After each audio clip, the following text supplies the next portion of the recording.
controller, that's what I'm going to focus on. Efficiency. If I look at that budget and it's 13 and I audit it and I realize we can do what we're doing with 6, right? Then we've made progress, right? So we're not wastefully spending, we're intentional with our spending.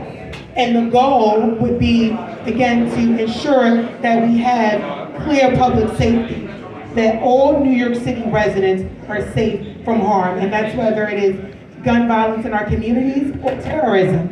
It doesn't matter. We need to understand that everyone should feel safe whether they're in the subway, whether they're on the where regardless of where they are in the city or in the state. We have a responsibility as government officials to ensure that they're safe. Definitely, and I think that the juncture of public safety and sort of slogans like defund the police have a lot of tension because a lot of people think that public safety and defunding the police can't be something that goes together. But even in the recent subway attacks, the police officers who were around had to rely on bystanders to call for backup, which is insane considering how much funding they received. Why was it such a failure? So these are the things that are very. Do you want to respond to that? Yeah. So what I would say, this is again about efficiency, right? About effectively utilizing your resources. And when we talk about audits, right? A very great audit, can help increase efficiency, right? So it's important again to look at how we're utilizing our resources, and if we're not utilizing our resources effectively, it's wasteful. And it doesn't matter if we're spending 14 billion or 6 billion. If we're not utilizing the resources that we have effectively, then everyone sort of loses in that scenario. So I'm not a big proponent of like immediately. Well, I'll pass it. I won't say anything. It's a big contentious topic, but you're absolutely right. Efficiency is really, really key. And I've actually seen some progressives who argue that in order to have efficient policing, there might actually short-term be a need for increased budgets in order to account for things like salaries and things like that will help police officers be a bit more efficient in their jobs. But Virgilia, as again the branding expert, I keep referring to you as this because that is what I think of when it comes to you, and that's sort of your persona and your branding. But when it comes to topics like policing, it's very, very contentious and difficult to get around. How would you like to see candidates frame their views on policing, and what sort of advice would you have for I would say without law and order, nothing happens in the world. When we look even the larger institutions, the larger corporations, the reason they are being successful, there's a strategy in place, there are teams aligned to execute, there's a human resources department. So the reason we do need to reinstate the police to power is because we need to feel protected. I don't feel comfortable as a citizen right now when I'm in the street, and I'm afraid that if something happens, the police officers cannot defend me. This is for the people. The police institution has been created to defend people's interests. Now, factoring in that a couple of people made some mistakes, which we know with Black Lives Matter and so on, you cannot punish an institution that is in the service of people because too many people are rebels. It's like punishing Tesla because I don't know, too many people from Tesla did something wrong, but in fact Elon Musk is changing the world. Right? So changing the narrative, I believe we live in a society where it's so easy for media. Media has been manipulating us for such a long time. They pick on a story and they completely change the narrative around the same story, instilling fear in people and trying to teach us that the institution that is supposed to defend us is all wrong. Then who's going to defend us, may I ask? Realistically, right? I'm all for rights, for human rights. I am all for diversity, inclusion, for defending humanity. But at the same token, we cannot dismiss institutions, organizations on a global scale because of a few people that made mistakes. I think this is what media plays a big part. Media has not been supporting tremendous individuals like Kwanta for it's not convenient for them. Right? Because Kwanta would go out there and should say, we do need to defend our people.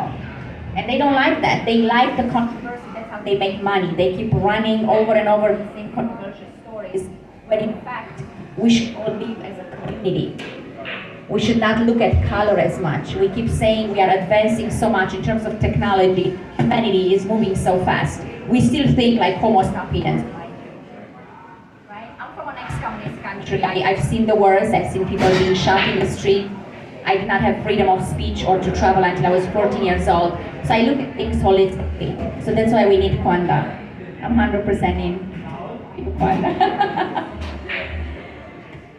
So, Mark, in keeping with the theme of, crime, and you might be wondering how that ties into what you do, but you did mention something really interesting in the last round that I thought was fascinating, especially because you brought it up just when you were thinking about sort of the totality of health and wellness, which was when we look at, crime and sort of thinking about people who are sort of acting out but not realizing that maybe they don't have access to the things that will help them function as a robust person in society, and that's what sort of leads them into pitfalls. One of the things that Eric Adams has done in the past is, sort of look at crime in sort of isolated way, which is we need to punish criminals instead of, okay, but what leads them there? So I wanted to ask you if you could expand on what you said in the previous round and sort of how fitness and wellness fits into that, and sort of, even though you're in the celebrity world, what advice can you give to people who are not in that world, just the everyday common person, to incorporate into their life? Yeah, well, first I would like to address the first issue. I'm from New York. I'm from Brooklyn. I'm 52 years old. I went through Koch, Dinkins, Giuliani, all of these people. I don't have a criminal record. I've been picked up at least in my lifetime 10 times just walking down the street for being black, thrown in a paddy wagon in Brooklyn. The police are absolutely out of control. I have had guns put to my head just for walking down the street and being black, being born in 1970. So, I can definitely relate to how out of control the police situation is in New York and in most countries. Even as a celebrity trainer running D'Angelo in Central Park, him and I have been stopped, guns put to us, many different occasions, just for jogging in the park. When you two black guys doing jogging in the park. I'm with a multi-platinum Grammy award-winning artist. So, what are you doing running in the park? It's only me and him out there in the dark. He only gets up at night. So those type of things are constant, have constant impact on your mental wellness, because your environmental wellness is not right. So if you have that plaguing you, then it's hard to achieve social wellness. Because here we are trying to get in shape, then it's hard to get your physical wellness. So these are how these things, when you're in a society that don't have core wellness-based principles, this is how things go awry. And then they look at the kids who are doing crime or who have social behavioral problems, but look at their wellness. That kid has not been able to get a piece of fruit for 5 to 6 years. Maybe he's eating an apple once every 4 or 5 months. How's that kid's brain developing? What is that doing to his hormones? How's that affecting his behavior?